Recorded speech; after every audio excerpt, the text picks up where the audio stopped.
नमस्कार। Evidence lecture series में मैं डॉक्टर अमिताभ एक बार फिर आपका हार्दिक स्वागत करता हूं। आज बात करेंगे ऑफिशियल कम्युनिकेशन की। ऑफिशियल कम्युनिकेशन जिसमें 3 सेक्शंस आपको देखने होंगे, सेक्शन 123, सेक्शन 124 और इनका क्या रिश्ता है सेक्शन नंबर 162 के साथ। 123 को जब आप देखेंगे तो ये अनपब्लिश्ड ऑफिशियल रिकॉर्ड से किसी बात के एविडेंस देने की चर्चा करेगा। सेक्शन 124 किसी पब्लिक ऑफिसर को ऑफिशियल कैपेसिटी में अगर कोई जानकारी दी गई है उसके संदर्भ की बात करेगा। वहीं इन दोनों सेक्शंस का द्वंद्व दिखाई देता है सेक्शन 162 के साथ। शुरुआत में स्थितियां कुछ और थीं, लेकिन इसके बाद सुप्रीम कोर्ट को एक मौका मिलता है state of Punjab versus Sardar Sukhdev Singh के मुकदमे में, और सरदार सुखदेव सिंह के मुकदमे में सुप्रीम कोर्ट ने इनके रिश्ते को एक हार्मोनियस कंस्ट्रक्शन देने की कोशिश की, या कहिए उन्होंने इसे दिया और रिश्ता एस्टैब्लिश कराया कि सेक्शन 123 और 124 में जिस प्रिविलेज की बात की गई है, क्या यह प्रिविलेज होने के बाद भी कोर्ट सेक्शन 162 के पावर का इस्तेमाल कर सकता है। तो इसका आंसर है जी हां, वो कर सकता है। शुरू करते हैं official communication section 123, 124 in respect of section 162 Indian evidence act. जब हम सेक्शन 123 को देखते हैं तो उसका बेयर ये कहता है कि no one shall be permitted to give any evidence derived from an unpublished official records relating to any affairs of the state except with the permission of the officer and the head of department conferred of who shall give or withhold such permission as he think fit। जब आप section 123 को देखिए तो यह कहता है कि किसी भी व्यक्ति को अनपब्लिश्ड ऑफिशियल रिकॉर्ड से किसी भी तरह का एविडेंस देने की परमिशन नहीं दी जाएगी, वो अनुमति नहीं दी जाएगी। अनुमति दे कौन सकता है? या तो वो अधिकारी जिसके कस्टडी में ऐसा अनपब्लिश्ड ऑफिशियल रिकॉर्ड है, या और उसका हेड ऑफ डिपार्टमेंट। अगर वो परमिशन दे देते हैं तो ठीक है, अगर वो परमिशन ग्रांट नहीं करते हैं तो किसी भी व्यक्ति को यह अनुमति नहीं दी जाएगी। इस्तेमाल किया गया है वर्ड शैल, इसका मतलब इंपरेटिव है, ड्यूटी कास्ट कर रहा है। दूसरी ओर देखते हैं सेक्शन 124 को। On the other hand section 124 states that no public officer shall be compelled to disclose communication made to him in official confidence which he considers that such disclosure of communication would hamper the public interest.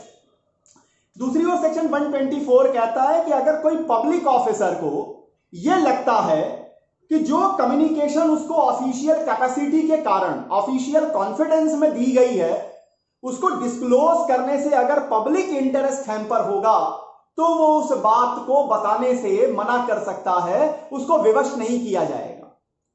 वहीं अब इन दोनों sections को देखिए, ये दोनों sections जो है कहीं ना कहीं रिस्ट्रिक्शन लगा रहे हैं आम पब्लिक के ऊपर कि वो अनपब्लिश्ड ऑफिशियल रिकॉर्ड से किसी तरीके की चीजों को नहीं दे पाएंगे जब तक कि हेड ऑफ डिपार्टमेंट की परमिशन न हो, उस व्यक्ति जिसके कस्टडी में वो डॉक्यूमेंट है वहां की परमिशन न हो।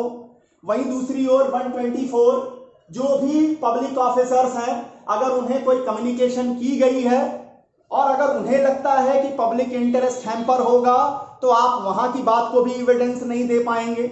इन दोनों सेक्शंस का द्वंद्व दिखाई देता है सेक्शन 162 में। अब 162 क्या कह रहा है? Section 162 states that a witness summon to produce a document shall be bound to bring the document to the court and if he have possession और power over such document, if he have any objection related to the production or admissibility of such document, the court shall decide such questions. The court, if think fit, may inspect the document or take other evidence to enable the court to determine on its admissibility. अब समझिए, section 162 कह रहा है कि अगर court ने सम्मन issue किया है किसी विटनेस को किसी डॉक्यूमेंट को पेश करने के लिए, जो डॉक्यूमेंट आपकी कस्टडी में है, जो डॉक्यूमेंट आपके पावर में है, तो फिर क्या होगा, वहां पर आप विवश हैं उस डॉक्यूमेंट को कोर्ट के सामने पेश करने के लिए। हां, अगर आपको लगता है कि इसके प्रोडक्शन पे कोई दिक्कत है, इसकी एडमिसिबिलिटी पे कोई दिक्कत है, तो आप इस बात को कोर्ट को बता सकते हैं। लेकिन वास्तव में यह प्रिविलेज वहां मिलेगी या नहीं मिलेगी, आप जो ऑब्जेक्शन लगा रहे हैं वो सस्टेन होगी या ओवररूल कर दी जाएगी, ये डिस्क्रिशन है ऑनरेबल कोर्ट का। अब इन दोनों सेक्शन 123, 124 एक तरफ, सेक्शन 162 दूसरी तरफ, यह झगड़ा काफी लंबे समय से चल रहा था। शुरुआत में न्यायपालिका का यह मानना था कि अनपब्लिश्ड ऑफिशियल रिकॉर्ड्स को कोर्ट जो है वो उसे भी नहीं जानना चाहिए, उसे भी ज्यादा इसके लिए प्रेशराइज नहीं करना चाहिए कि अनपब्लिश्ड ऑफिशियल रिकॉर्ड्स को पेश किया जाए। वहीं दूसरी ओर कुछ हाई कोर्ट्स का यह मानना था कि जो कोर्ट्स की जो जुरिडिक्शन है उसके सामने कोई पब्लिश और अनपब्लिश्ड ऑफिशियल रिकॉर्ड्स नाम का क्लासिफिकेशन करना बेमानी है। सुप्रीम कोर्ट को मौका मिला इन तीनों के कोरिलेशन को एस्टैब्लिश करने का। केस का नाम आया state of Punjab versus Sardar Sukhdev Singh. इस केस में सुप्रीम कोर्ट ने डायरेक्टली एस्टैब्लिश कर दिया पूरे रिलेशन को। क्या कहा सुप्रीम कोर्ट ने? सुप्रीम कोर्ट ने कहा the court can ask the document and the person concerned are bound to produce the document. मतलब कोर्ट के पास कैपेसिटी और पावर है कि वो अनपब्लिश्ड ऑफिशियल रिकॉर्ड्स की भी डिमांड कर सकती है, और जिस भी व्यक्ति के जिस भी ऑफिशियल कैपेसिटी बियर करने वाले पर्सन की कैपेसिटी में वो ऑफिशियल रिकॉर्ड होगा वो बाउंड है उसे पेश करने के लिए कोर्ट के सामने। If they have any objection, अगर उनको कोई ऑब्जेक्शन है, they must file an affidavit by the competent authority to discuss on which reasons they are claiming such privilege.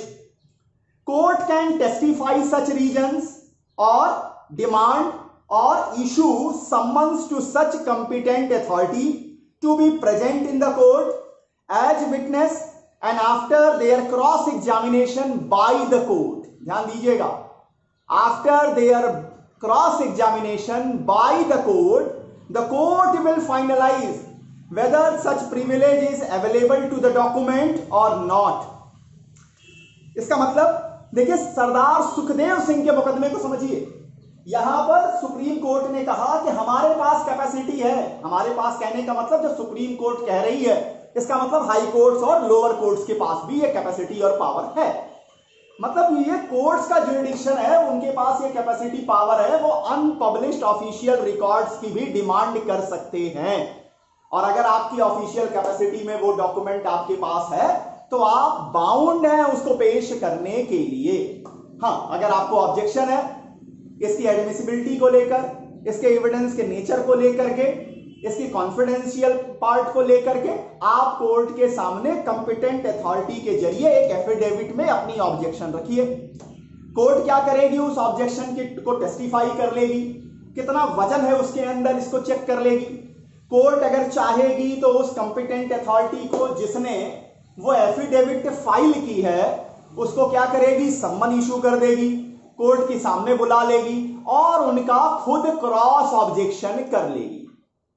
ध्यान दीजिएगा, यहां कोर्ट क्रॉस ऑब्जेक्शन कर रही है, अपोजिशन की बात नहीं हो रही है। जब कोर्ट ये क्रॉस ऑब्जेक्शन कर लेगी तो फिर ये कोर्ट फाइनलाइज करेगी कि जिस डॉक्यूमेंट पर आप 123, 124 के संदर्भ का बचाव लेने की कोशिश कर रहे हैं, क्या उस डॉक्यूमेंट पर ऐसी प्रिविलेज अवेलेबल होगी या नहीं होगी। इतनी बातें रही ऑफिशियल कम्युनिकेशंस को लेकर। अगले लेक्चर में आपके सामने प्रिविलेज कम्युनिकेशन को लेकर के चर्चा करूंगा। तब तक के लिए बहुत बहुत धन्यवाद। नमस्कार।